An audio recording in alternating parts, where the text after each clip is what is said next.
దేవునికి మహిమ కలుగునుగాక. ఈ దినం దేవుని వాక్యం, ఇల్లు కట్టువారు నిషేధించిన రాయి మూలకు తలరాయి అయ్యను. గమనించినట్లయితే కనుక ఈ లేఖనము నిషేధింపబడడం గురించి చెప్తాంది, తృణీకరించడం గురించి చెప్తాంది. అంతేకాకుండా నిన్ను తక్కువగాను, హేళనగాను, అపహేళనగా చూస్తున్న ఆ విషయాలన్నిటిని గురించి కూడా ఈ యొక్క లేఖనము చెప్తా ఉంది. మనుషులు నిన్ను అపహేళనగా చూడొచ్చు, మనుషులు నిన్ను త్రోసివేయచ్చు, తృణీకరించవచ్చు, పక్కన పెట్టచ్చు, మూలన పెట్టేయచ్చు.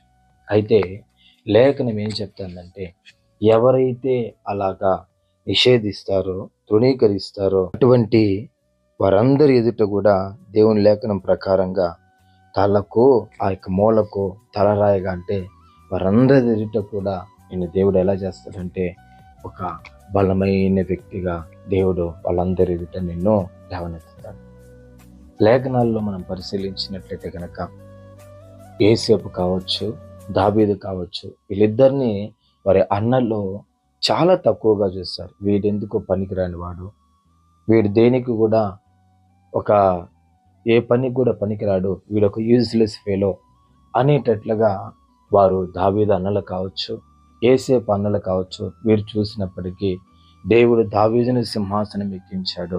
వారందరి అన్నల కంటే ఉన్నతమైన అధికారాన్ని దేవుడు ఇచ్చాడు రాజుగా.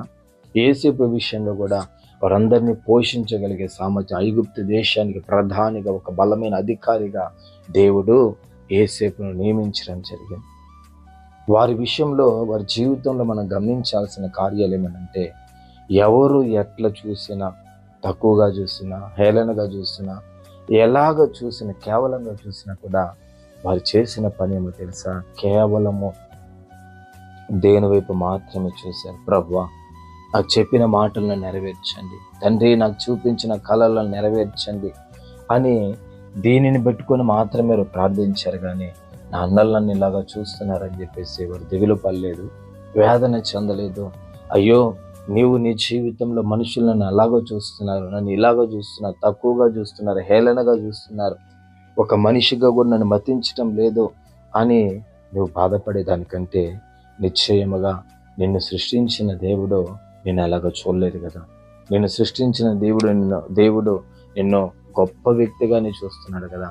దానిని బట్టి నువ్వు సంతోషిస్తూ నువ్వు ఆయనకు మొరపెట్టు. నిశ్చయముగా నిషేధింపబడిన వారందరి ఎదుట, తృణీకరించిన వారందరి ఎదుట కూడా దేవుడు నిన్ను ఒక బలమైన తలగా నియమిస్తాడు.